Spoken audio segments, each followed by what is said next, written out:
ce chapitre, nous commencerons par les aspects pratiques du trading. Je vais vous présenter les différents types d'analyse et vous apprendrez à analyser les graphiques représentant les mouvements du marché. Afin de décider où investir et combien, vous devez comprendre le marché et tenter d'identifier la direction qu'il va prendre dans le futur.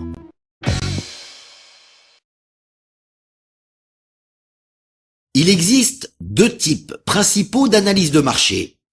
L'analyse fondamentale. Ce type d'analyse tente de prédire les mouvements futurs du marché en fonction de l'actualité économique d'un pays donné. L'analyse technique. Cette méthode analyse les mouvements actuels du marché par comparaison avec les mouvements antérieurs. En d'autres termes, elle tente de prédire les tendances futures à partir des mouvements précédents en s'aidant d'indicateurs fournis sur la plateforme de trading. L'analyse fondamentale évalue la situation économique des nations et l'influence de l'actualité économique sur la valeur de leur monnaie et titres, ou la valeur de leur exportation. L'actualité économique publiée par les revues et sites spécialisés ont une grande influence sur les mouvements des marchés. Les États-Unis étant la plus grande économie du monde, il est très important d'en suivre l'actualité. Voici maintenant un exemple appliqué aux échanges sur les marchés mondiaux. Si un mauvais chiffre économique est annoncé en Grande-Bretagne, de nombreux traders vont vouloir vendre de la livre sterling.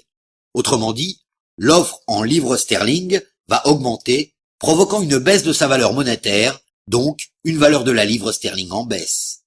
Autre exemple, si une crise est annoncée dans un pays arabe, gros fournisseur de pétrole, le prix du brut va augmenter dans la crainte d'une diminution de son approvisionnement, du fait de l'évolution de la situation dans la région.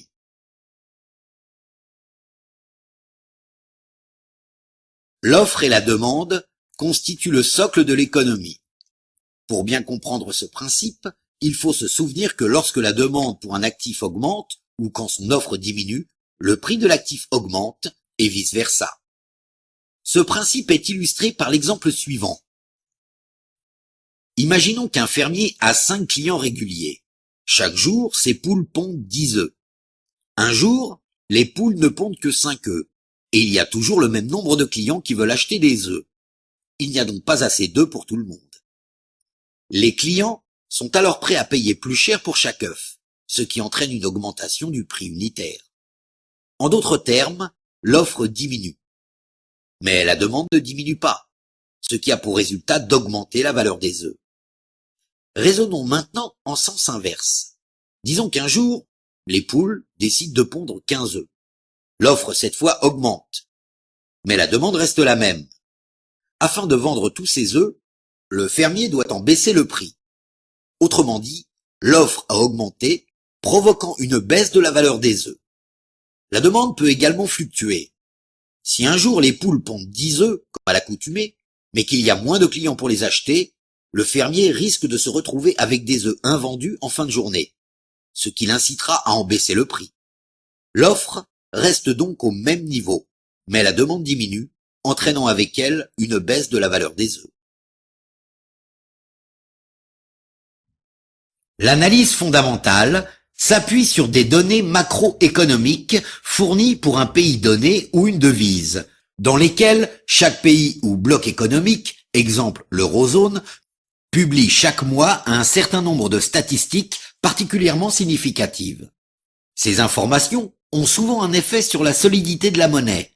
En voici quelques-unes parmi les plus importantes, dont l'influence est particulièrement marquante et provoque généralement des fluctuations très fortes sur le marché des devises. Produit intérieur brut, vente au détail, taux d'emploi, taux de chômage, décision sur les taux d'intérêt, compte rendu des dernières réunions sur les taux directeurs, discours prononcés par des personnalités d'influence pour le marché, l'indice IFO, allemand du climat des affaires, l'indice PMI, directeur d'achat, l'indice CPI, prix de la consommation, l'indice ZEW, confiance des investisseurs, pour l'Europe uniquement. Les annonces du marché sont des indicateurs de performance d'une économie. Les traders expérimentés savent comment intégrer ces informations dans leur stratégie. Il est important de noter qu'avant la publication de l'annonce, des prévisions sont établies par des experts. Souvent, la valeur de l'actif sous-jacent reflète les prévisions. Mais lorsque l'annonce réelle diverge des prévisions, le marché peut devenir beaucoup plus volatile et intéressant. Ce qui illustre les effets que peuvent avoir de telles annonces sur le marché. Le 27 avril 2011, une décision prise par les États-Unis concernant ces taux d'intérêt a été annoncée. Les prévisions anticipaient une réduction de 0,25%, mais en réalité, les taux d'intérêt demeurèrent au même niveau. Cela provoqua un support en faveur du dollar américain, comme on peut le voir avec la hausse de la valeur de l'actif sur le graphique. L'analyse technique est l'étude du comportement du marché au moyen de graphiques. Les systèmes de trading fournissent aux traders des outils de représentation graphique permettant d'effectuer ces analyses. Ces outils nécessitent d'acquérir certaines compétences visuelles. Pour les développer, examinons tout d'abord les 3 types de graphiques les plus courants. Le type de graphique, ou graphe, le plus élémentaire est le graphique en ligne. Il s'établit en reliant diverses unités de prix sur une période de temps donnée. Chaque point représente uniquement le cours de clôture. La ligne qui relie tous les points crée un graphique permettant d'identifier les tendances de trading, ainsi que les niveaux de support et de résistance. L'analyse technique demande généralement des données plus détaillées que celles fournies par un graphique en ligne. Ce type de graphe est donc peu adapté à une analyse en profondeur. Le graphique en barre comporte des lignes représentant différents niveaux de cours sur une période de temps donnée réparties sous forme de diagramme. Ces lignes fournissent les informations suivantes. Prix haut. Le point le plus haut de la barre représente la force bullish maximum pour cette barre. Prix d'ouverture. Affiché à gauche du corps de la barre représentant le cours à la création de la barre. Un prix d'ouverture est généralement identique au prix de clôture de la barre précédente. Prix de clôture indique les résultats de la confrontation entre bulls et bears pour la période de référence de la barre. Plus le prix de clôture est proche du prix haut, plus marquée est la victoire des bulls sur les bears pour la période de référence de cette barre. Prix bas. Le point bas de la barre représentant le point le plus fort que les bears ont atteint sur la période de référence de cette barre. La distance entre les points hauts et bas indique l'intensité de la bataille entre bulls et bears. Une barre courte indique un marché calme et tranquille, tandis qu'une barre longue indique un marché volatile et turbulent.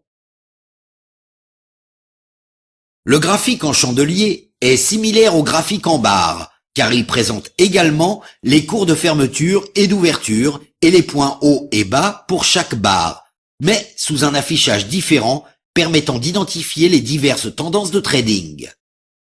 La différence est que le chandelier japonais présente les données de prix de fermeture et d'ouverture contenues dans un rectangle. L'utilisation de différentes couleurs indique la hausse ou la baisse du cours sur la période de la barre. Il s'agit du type de graphique le plus courant. Expliquons d'abord ce qu'est une tendance. Une tendance est tout simplement la combinaison de vagues qui crée la direction du marché. Les tendances ne se déplacent pas vers le bas ou vers le haut de façon linéaire.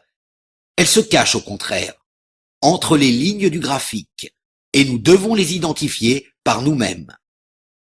Un graphique peut se déplacer dans 3 directions possibles, vers le haut, vers le bas et sur les côtés, une fourchette. Une tendance s'identifie par l'examen des pics et des creux. Tendance haussière. Un actif ayant une tendance haussière crée une série de pics de plus en plus hauts et des creux. Tendance baissière. Un actif ayant une tendance baissière crée une série de creux de plus en plus bas et de pics. Tendance dans la fourchette. Un actif ayant une tendance dans la fourchette crée une série de pics et de creux à des niveaux de prix plus ou moins identiques.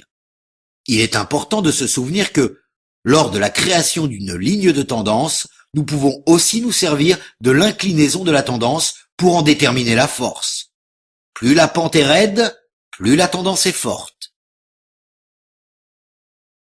Les fondements de l'analyse technique reposent sur l'identification des niveaux de support et de résistance. Ces niveaux sont comme un plancher et un plafond qui empêchent le prix de franchir des limites de fluctuation hautes et basses. Un niveau de support est un niveau de prix auquel l'actif tente à interrompre son mouvement baissier, puis change de direction pour entamer une remontée. Le niveau de support est représenté dans le diagramme par une ligne horizontale, ou quasi horizontale, reliant plusieurs creux. Plus il y a de creux sur le même niveau de prix, plus le niveau de support est un niveau de support solide, on peut s'attendre à un retournement de tendance. Le prix continuant à se déplacer dans la direction de la nouvelle tendance. Un niveau de résistance est un niveau de prix auquel l'actif tente à interrompre son mouvement haussier, puis change de direction pour entamer une baisse. Le niveau de résistance est représenté dans le diagramme par une ligne horizontale, ou quasi horizontale, reliant plusieurs pics. Plus il y a de pics sur le même niveau de prix, plus le niveau de résistance est fort. Plus le niveau de résistance est fort, plus le point de breakout est susceptible de subvenir au moment précis où le prix traverse la ligne de résistance. Le point de départ d'un breakout est un excellent moment pour ouvrir une position. Dans cette leçon, vous avez appris les méthodes d'analyse technique et fondamentale, les bases de l'analyse technique à travers l'utilisation de graphiques ainsi que les différents types de graphiques. Vous êtes maintenant arrivé à la fin de ce cours. Une fois que vous aurez appris, compris et pratiqué les sujets enseignés ici, vous serez équipé des outils qui vous aideront à devenir un trader plus avisé et performant. Je vous invite à approfondir les connaissances acquises à travers les cours complémentaires et matériels de formation mis à votre disposition.